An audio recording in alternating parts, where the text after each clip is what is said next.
Hey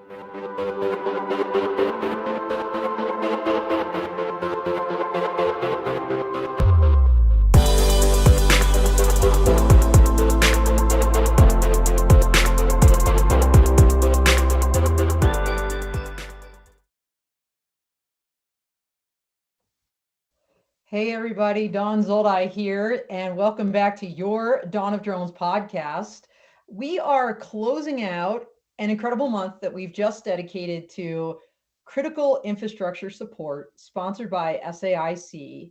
And what better company to talk about this than Sharper Shape? And today we have with us Chris McMurtry. He is the Director of Customer Operations there at Sharper Shape. And Chris, by the way, is with us as part of our ongoing and year-long Volatus Above and Beyond series. So welcome to the show, Chris. Oh, thank you so much for having me. This is really fun. I've not been on such a sophisticated podcast before, so this is great. No worries. Well, everybody out there, and I know you're out there, don't forget, we are live. And so please say hi, tell us where you're from, ask Chris some questions. We love that kind of engagement, so we'll be standing by for your comments. But in the meantime, I've got a big one, everybody. Drum roll, please. This is our 100th episode. Yes, you heard that right. 100 episodes for the Dawn of Drones. And what a journey it's been. I was telling Chris before we started how we kind of started with InterDrone, with Drones at Dawn, and then we went to Drone Life, rebranded to Dawn of Drones. And now we've been with AUVSI for 6 months. We're hitting our 100th episode. And I'll tell you what, we've had so many incredible guests. And if you missed any of these shows, you can find them all on my P3 Tech, number one, on my website, and number two, on my Dawn Zoldi YouTube channel. So please subscribe and check that out. But Chris, we're here to talk about you and Sharper Shape. And I'm really excited to share with people what you're doing because frankly, until Danielle Gagne from Volatus said, hey, we're selecting Chris, we're selecting Sharper Shape to be on the show in June, I had never really heard much about you. And so I'm excited to share what you're doing with everybody out there. So first of all, tell us a little bit about yourself before we get into the company. Okay, sure. So I started out in television broadcasting. I had a long career doing NBA television broadcasting for the Portland Trailblazers. Yeah, so I came from kind of a technical background there, but in the NBA, there's kind of a lull in the summers, and I was into video production, so I would do my own video productions. So starting in 2011, I started using drones to do some aspects of these things that I was putting together, kind of just as independent projects from the NBA. And the drones just blew me away what they could do. And particularly there was one job where the client wanted a helicopter shot, but it was at a remote location in Eastern Washington, and we brought in the drones. It was just fabulous. It saved us a ton of money. The shots were great.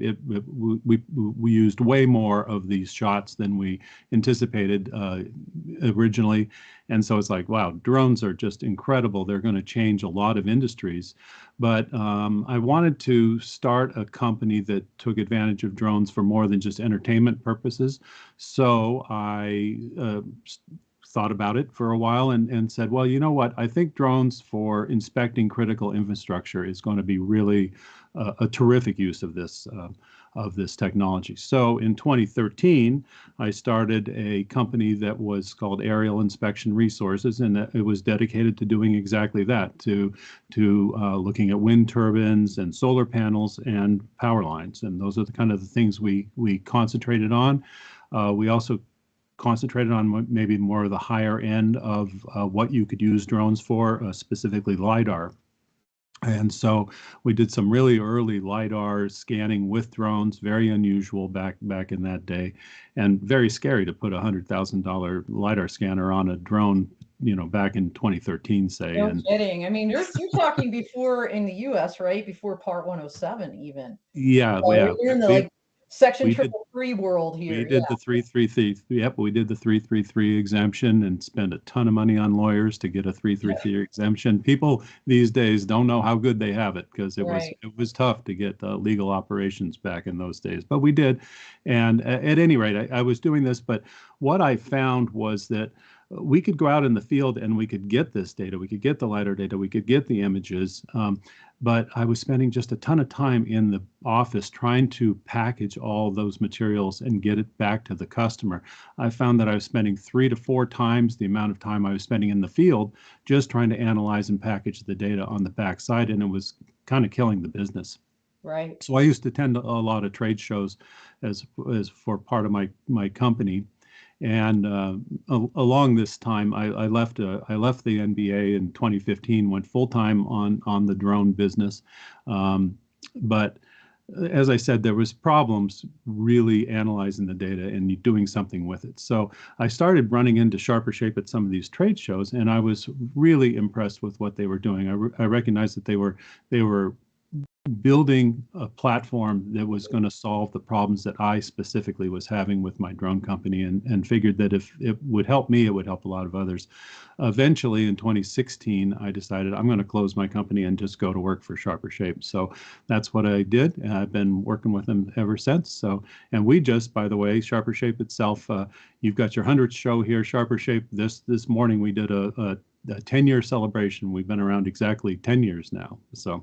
Well, that really speaks volumes. Number one, you left, I would think, a pretty great job at the NBA to go full time in your company, and then to grow that, get that experience that you garnered doing that drone work, and to go to Sharper Shape full time. I think that speaks volumes about the company. So tell us a little bit about Sharper Shape. Tell us really what, kind of what the company does do and where it's from. Okay, so Sharper Shape is a Finnish company, and they started in Finland 10 years ago, and they primarily are a software company. That's the way we see ourselves, is a software company. And then we do data field collections as an adjunct to our software operations. So here on this slide, we'll collect data in any way that is required for the job. So we started off with a real focus on beyond visual line of sight drones, because in Finland they were able to actually get permissions to fly beyond visual line of sight starting back in 2013. It's just my gosh. Yeah, it's amazing. I've got envy here. Oh, me too. When I went over there after I started with the company, and you see how easy it was for them to fly beyond visual line of sight, it was really amazing, because they would basically just go to the equivalent of the FAA in Finland, and they could sit down with like one of the chief operating people for the airspace in Finland, and they would say, okay, sure, we'll just close this corridor for you, go for it.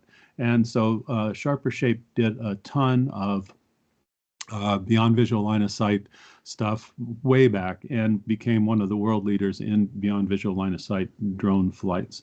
But well, we actually have a video that kind of goes through the whole kind of origin story for the company. So I don't know if you want to roll that now, or that sounds like a great plan. Let's go ahead and roll that video. Sharper Shape has always been focused on creating technology solutions for industry, and beyond visual line of sight drones was an early focus.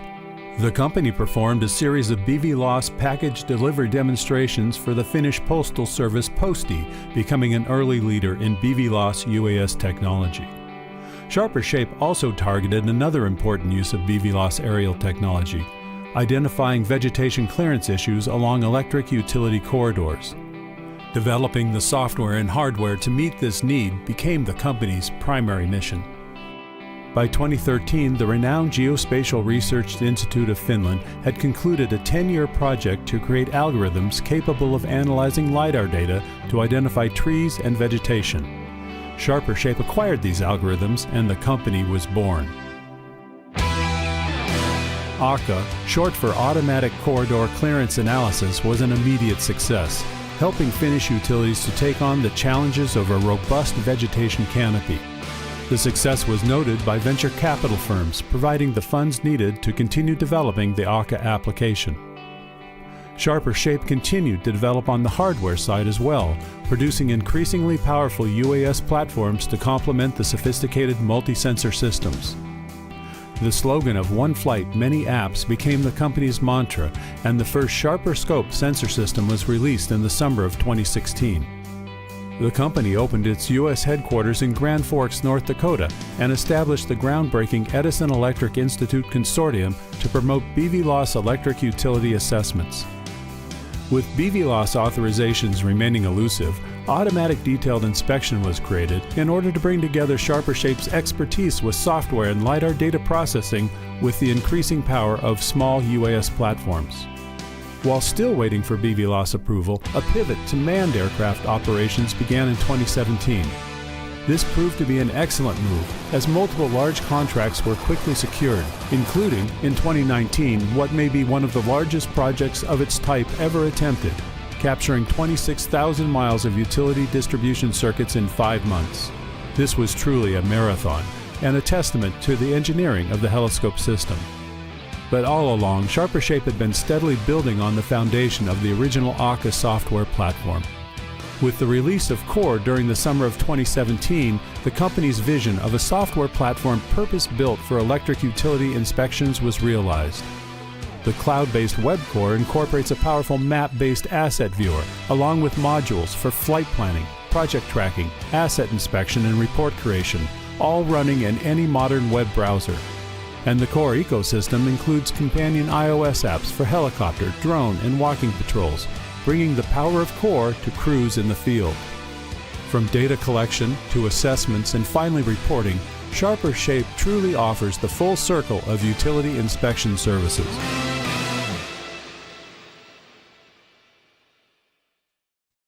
Such a great video. And, I saw as part of that, the one article that talked about avoiding blackouts. There's a drone for that. And, as I think about that, Chris, and where we are right now, right in the middle of the summer, and I just read the other day, Texas is having this incredible heat wave. The power goes out and it's a serious issue. People die, right? In extreme heat. Of course, we know also that some of these power lines, if they're not maintained properly, can start wildland fires, and we've seen the world on fire, but certainly several parts of the United States, some of which were started by, utilities. And so this idea of inspecting critical infrastructure is really key, and I love what you guys are doing. So obviously your mission is to create a better world through a safer world through these better insights. Can you share some of the success stories you've had since you've been there? Oh, sure. Yeah. So maybe you picked up in the video, but the Sharper Shape started by acquiring these algorithms to be able to analyze point cloud data and identify vegetation clearance issues around power lines. And that's really still a very core competency for the company. And so we have done an enormous amount of work taking these LiDAR point clouds and analyzing them with our AI tools and identifying for utilities areas where they have issues that they need to address. And for one project alone, we have identified over 300,000 different areas where they needed to address the vegetation clearances. Oh and my so, gosh. Well, hey, yeah, before we get deeper into that, no pun intended here, we're talking about vegetation growing, but uh, can you explain the risk that vegetation poses to these lines? Yeah, absolutely. So a big part of the risk is that the vegetation, the trees grow too tall, and then if they happen to topple over, they will strike the lines. They can start a fire that way. Another way is that the branches just grow into the lines, and then they may not touch the line during a calm weather period, but maybe the wind comes up, the tree sways into the lines, and it starts bridging the conductors, creating sparks. And in California, it doesn't take anything at all to ignite a fire right now. So I live up in Oregon, and a couple of years ago, we had a huge windstorm that came up on Labor Day, and it blew branches out of the trees. They bridged the lines, started fires, several fires simultaneously, Oh my God. and many people were killed. And a whole town, Phoenix in Oregon, it's not Phoenix, Arizona, Phoenix, Oregon, was basically burned to the ground. So Oh my. so it's really critical that utilities maintain the vegetation around their lines and keep these clearances. And you may think you've got clearances just as it's a calm day, but when the wind starts howling, and it does, then you start to run into problems. So that's one thing. We also simultaneously, the whole thing about one flight, many apps. We collect the LiDAR data. We also collect high resolution visual data so that the customers can go in and inspect their physical components and look for damage there, because a couple of the big fires have also been caused by the failing components on lines. A lot of the utility equipment out there is 60, 70 years old. It's been in the field a long time, and so it does need to be inspected. Well, and a lot of this is privately owned, as we know, in the United States. Now, I had interrupted you. You were talking about at least one example of a success story where just one inspection revealed over 300 Thousand. points of concern where Yeah, vegetation. 300,000. Right. Oh, how many? 300,000. 300,000? Yeah, well, I mean, some of these utilities have a lot of mileage. One customer, one success story of ours would be we did for one customer in 2019 26,000 miles of inspections. Now, using helicopters, for that was just way too big a job for drones. But yeah, I mean, and out here in the West, vegetation grows fast. There's these trees grow quickly. And so there are a lot of areas that the utilities need to address. It's hard to stay ahead of it. By the time you clear the line one year, you've got to start back over. It's like painting the Golden Gate Bridge. There's just no way to stay in front of it.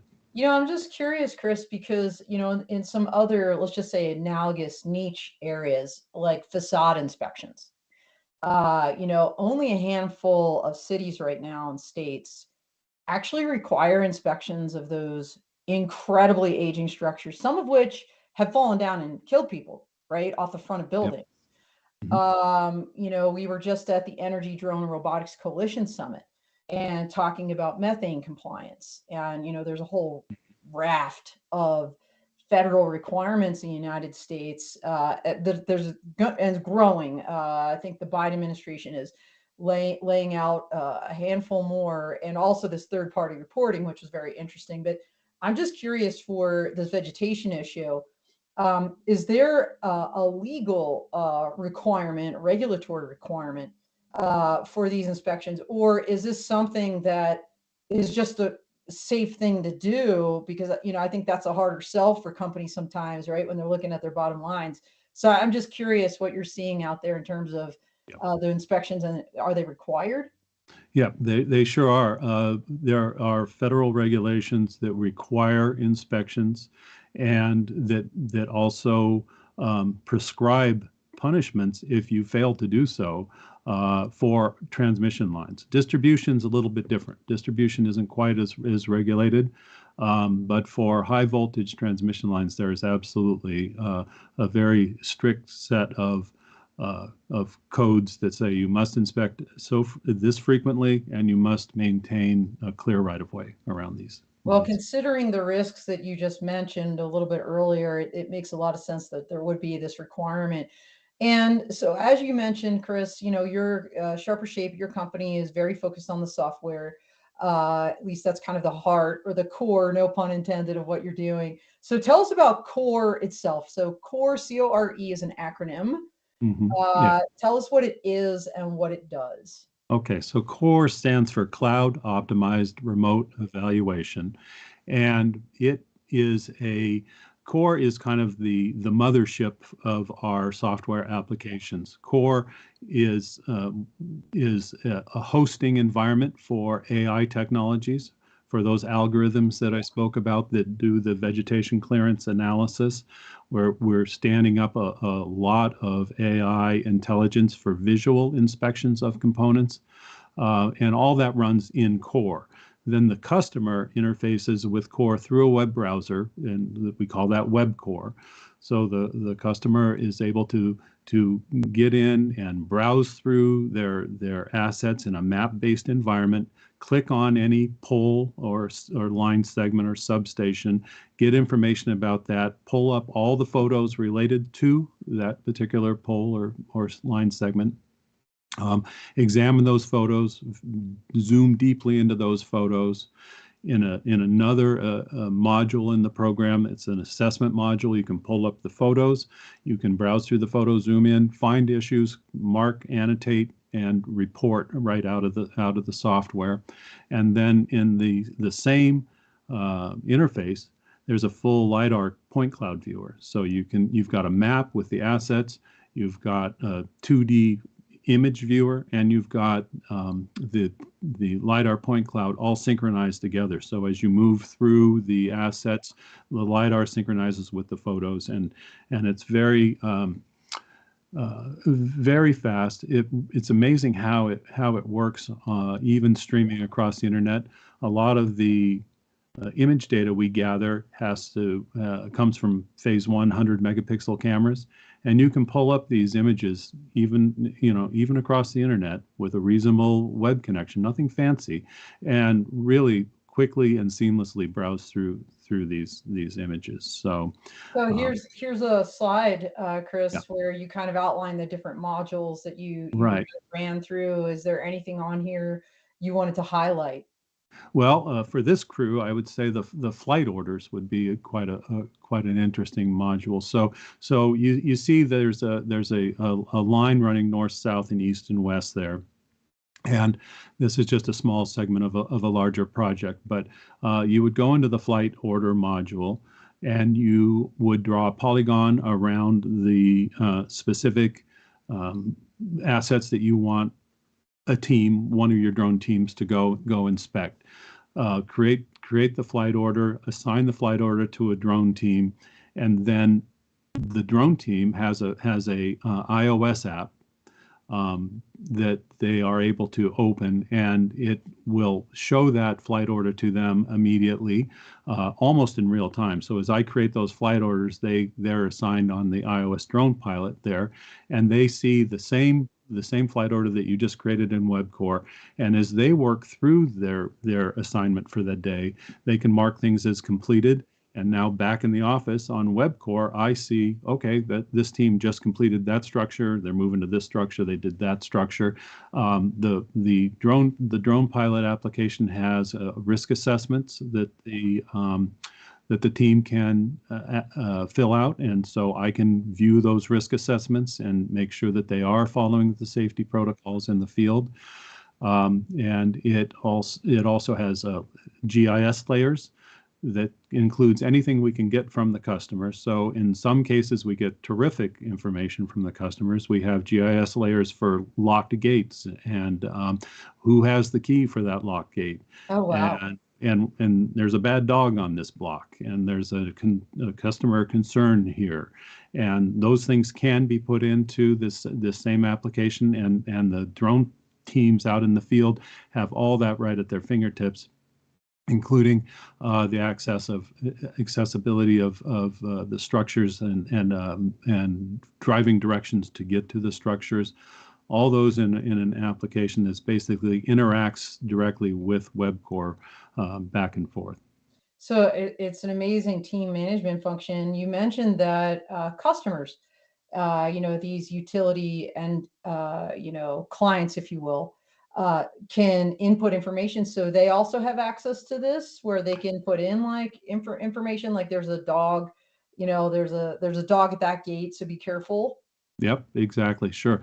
Customers can give us that information in advance. We can put it into the application, and the teams in the field will be able to access that information. They also, I at the office on WebCore, or the team in the field on iOS, on the iOS application, can add notes and just make a note. We didn't know about that bad dog, but there's a bad dog there. So now everybody knows about it, and it's in the application. And the big part of the application, as I said at the beginning, is taking all this data and doing something with it and getting deliverables to the customer. Well, one of the great deliverables for the customer is just having access to that map-based view there and the viewer module within Core, because then the customers are able to just click on the individual assets, and they can see all of the data that's been gathered about that in near real time. As soon as it's uploaded to Core, people can start browsing through it. That was going to be my next question. Is it real time? And it sounds like it's near real time. So I'm going to kind of take us back out to that 30,000 foot view. So we've got WebCore, which is kind of this a cloud-based interface where you as Sharper Shape can interface with it, the customer can interface, and then the actual pilot out there has the iOS drone pilot for the data collection. Is that how it all works? That's exactly right. That's exactly right. And so we've got 3 different iOS applications that interface back into WebCore and into the bigger Core platform itself. So there's the drone pilot. There is a line crew pilot meant for walking inspections. Oh, okay. Yeah, that's a really interesting one for utility customers, because we have one major utility that's doing all of their linemen have this app with them in the field. They can take pictures with their iOS device that uploads directly into Core. They can mark up and annotate right there on their iPad in the field and basically do a full assessment there in the field. And then for helicopter operations, we have HeliPilot, which is invaluable for doing helicopter operations. We've been doing a lot of distribution circuits, and distribution circuits are really convoluted, and it's very easy to lose track of what you've already flown over and what you haven't. So one of the iOS apps is meant to keep helicopter operations on track, and just like the drone pilot, it will mark assets as completed, as flown, and you see that in near real time back in the office. So it's very easy to keep track of what the helicopters are out there doing and how much they have gotten done during the day. So I assume there may be some jobs that are so big that they might have linemen walking, drones flying, and helicopters flying, maybe not all simultaneously, but along a very large area. I assume all of that is integrated. And then, for example, if the helicopter pilot sees something, he or she can mark that as red, if you will. But maybe flag something for the drone pilot to go back and get a closer in view? Yeah, it would work that way. Absolutely. We do have customers that are using all 3 aspects of Core. They're using the helicopter applications, the line person applications, and the drone pilot applications. And in fact, one of our large customers is running an enormous, now it's 3 years running drone inspection project, multiple different companies involved in getting all of these images. And then they are using the Core applications to upload the images from the field, and then their assessors, the actual utility employees, their qualified electrical workers, are going through all those images and doing the assessments. So they've been managing this project, and I think there's over 60,000 poles that so far have been inspected with drones over the past 3 years, something like that, million images or more probably uploaded. And so these projects can get really big, but interoperability between the helicopter inspections and the drone teams, that's a little delayed, because with the helicopter operations, you're flying 40 to 60 miles of circuit a day. That's thousands of poles. And so it takes a while to actually assess all of those poles and find those flaws that you might want to have a closer look. So it would take some time to work through the system and actually be assessed down to the level where you would say, I want to send a drone team out and have a closer look at that. but that's just strictly a function of how quickly you can actually look through and assess the images, which, that's going to get better with AI, because right now humans have to do all this. So Yeah, I was we're just gonna say that, Chris. We did a product release video with a company that is working on an AI called Valmise, and they're going to be on the show in November. So they're called ASTN groups. So keep your eye out. That's when the big release is going to be of this product. But this thing has several agents that work simultaneously, and they do things in real time. I could see an incredible application here, but I want to talk a little bit about applications because I think it's a great segue. You mentioned about the vegetation management. We talked about that for a little bit. Let's talk about predictive asset management because, it's one thing to find something that's broken and say, okay, that has to be fixed. But I think the preventive nature of what you're doing is probably even more important than finding the broken thing, finding the thing before it breaks and becomes dangerous. So tell us a little bit about that line of effort. Okay, well, we'd have to kind of discuss this in two different pieces. You've Sure. got the vegetation piece, Yep. and we're doing some really interesting things on the vegetation piece. And one of the things that we're doing is we use hyperspectral imaging to scan the trees.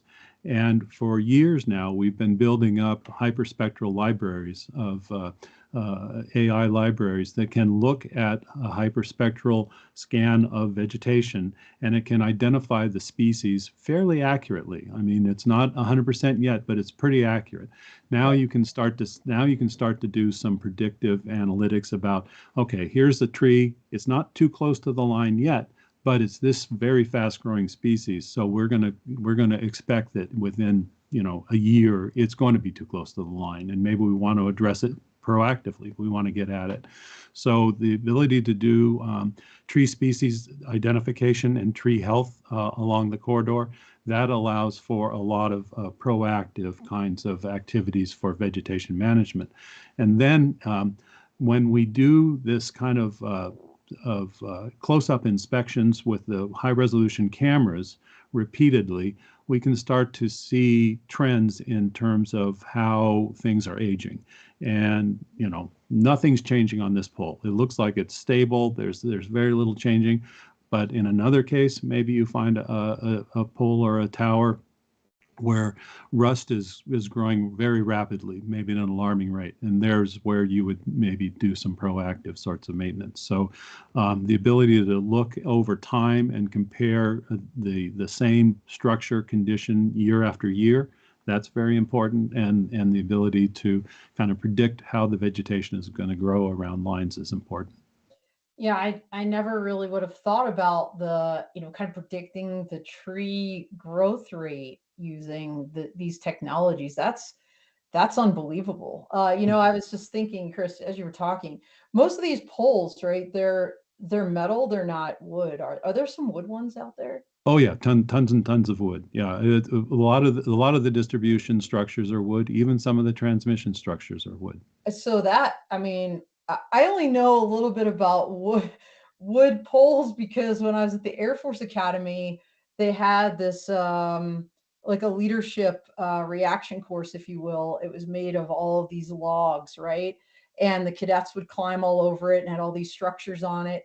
And interestingly enough, there's also inspection requirements for these, let's just call them amusement type. It really wasn't amusement, it was an educational tool, but um, the wood was rotting out and it was becoming dangerous. And, I can imagine that same kind of technology that you're talking about could be used. See, I just gave you a whole nother market share and line of effort that has nothing to do with critical infrastructure.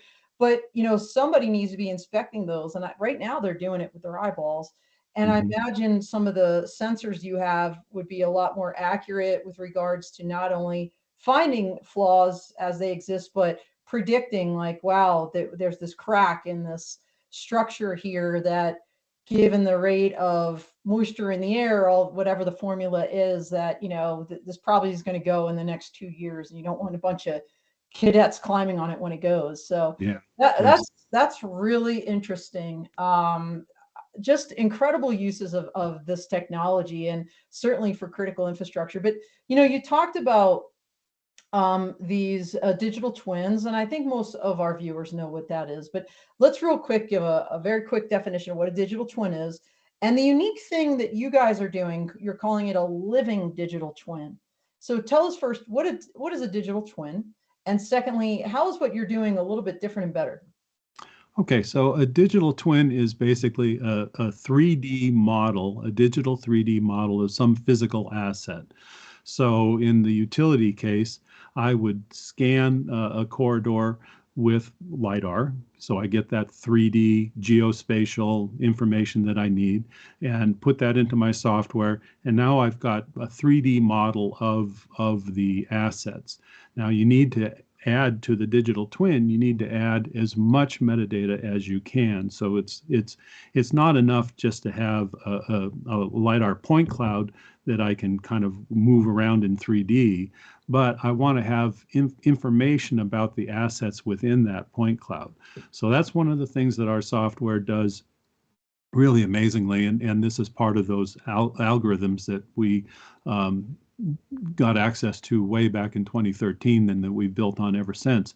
When a 3D point cloud is uploaded into our core platform, these algorithms go to work and they automatically identify poles, lines, trees, and ground. And those are the things that it automatically classifies. So basically, very quickly, you have the kinds of information you need to do vegetation management. But since we've identified the poles, now I can add metadata to the pole. So it's pole number P0056. And and from the utility, I can reference back to their metadata and add that to the model. So now I start adding metadata to this 3D point cloud, and that's where you start to get a digital twin, where you've got a 3D geospatial model that includes metadata about the things within it. And so that's the digital twin. Then what we do is we do this work repeatedly, year after year after year.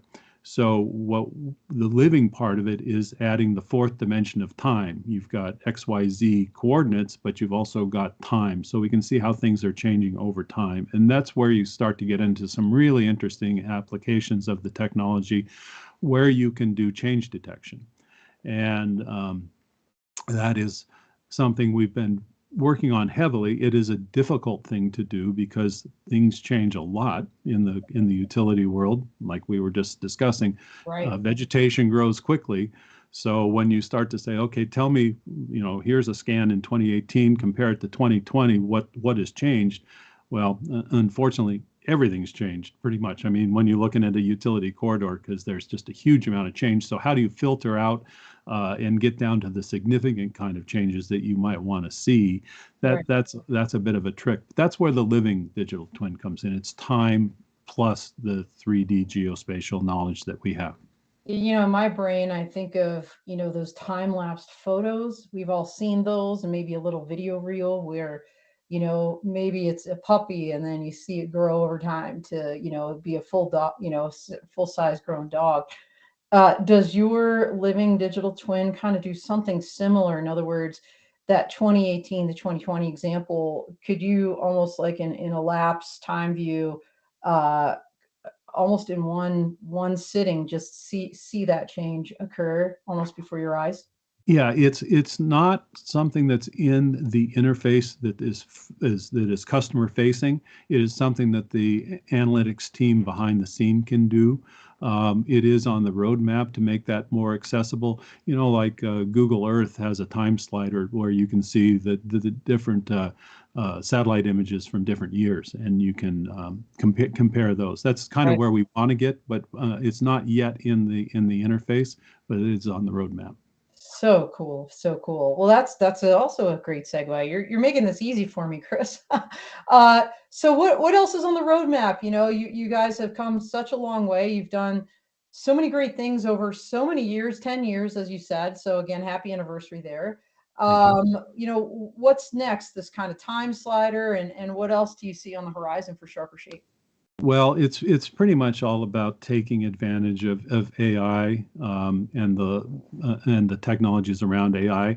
So one thing that we're just about to release, and I was really kind of shocked that this was already available, is the AI component identification for the poles and lines. So our software, as I said, has always been able to take a point cloud and identify poles, lines, trees, and ground. But now it can take an image and in near real time can identify the components that are on that pole. So here's an insulator, here's a spark arrestor, here's a jumper wire, and it highlights those and puts bounding boxes around all of them in near real time. As soon as you upload photos into the platform, this is coming like in a week or two, but it's not in the Wow. current version out there. But Okay. yeah, it's working beautifully right now, and I've been playing around with it, and I'm really impressed with it. So when that gets released, that's going to really help people build AI models for defect detection, and that's where we want to get. So right now we are about to release automatic component identification algorithms that will take an image and show you exactly what components you have on that, and it will draw a bounding box around it. Now that I have a bounding box around a component, say it's an insulator, Mhm. you can start to train the AI model into what a good insulator looks like and what a bad insulator looks like, and that's really where the difficulty is in standing up AI defect detection. Is you need lots and lots of examples of good and bad components. Yeah. So that's this thing that's about to be released will almost automatically create these models that the AI can start to consume. And as you start identifying bad insulators within the bounding box, then the AI says, okay, I know that's what a bad one looks like. It's chipped or it's broken or whatever. So at any rate, that's one thing that's happening, and then two, leveraging the power of these large language models like Mhm. ChatGPT and such. How that's going to work into the platform is going to be very interesting to see in the coming years. But right now, it's defect detection would be really a marvelous thing if we could get there. It's not there yet. I don't think anybody in the industry really has it working yet, because there's just a lot of difficulties. There's when you take a picture of an insulator, the lighting can be so different from one image to another. The insulator itself can be so different from one in to another, and there's a lot of visual noise. You see the background and the trees and all that stuff in there, and it's a difficult thing for components to be 100% identified as having a defect or not. But that's what we're working towards. Wow, well, that's exciting, and looking forward to seeing all those things. And speaking of seeing things, when can we maybe see you or Sharper Shape? Because you talked about how early on in your career you walked around these trade shows, you ran into Sharper Shape, Oh you were yeah, so impressed by them, yeah, you jumped ship and joined them, and here you are these many years later. yeah. What's the next show, or where can people find you? Well, it's been a while since I've been in the trade show business and in the marketing business, and maybe one of my colleagues can help me out with this. I should have gotten a list of the trade shows we're going to be at, but we have been attending almost all the big drone shows.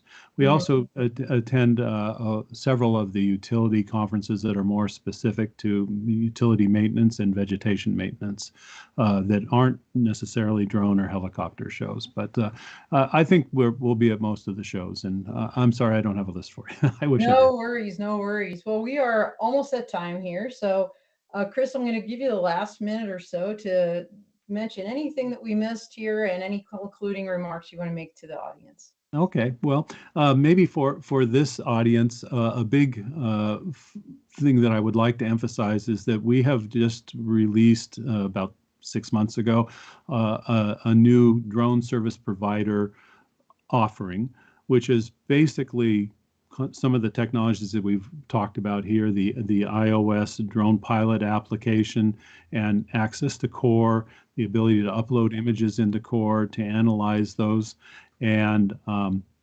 that there's kind of a tailored set of technologies for drone service providers, because in the past we've been really focused on servicing the utilities directly, but we aren't flying much in terms of using drones ourselves anymore. We've kind of gotten out of that business, and we're happy to partner with people out there that are drone service providers, and we are providing this package of these really advanced tools that will allow these drone service providers to do the kinds of work that they want to do very efficiently. And that's something I want to make sure people are aware of and should contact us. And if you're a drone service provider, this is a set of tools I think you would want to have in your hands. And Chris, how can people reach you as we close out the show? Well, is my contact information in this why don't you just give them real quick your email address? Sure. So it's Chris, CHRIS, .McMurtry, McMurtry, so just my first and last name with a period in between, at sharpershape.com. And I'd be more than happy to take any questions from your audience and follow up. And yeah, love to hear from people, and I'll get you to the right people for any interest in terms of acquiring the drone service provider pack. All right, awesome. Well, that's all she wrote, everybody. We are out here. Thank you so much.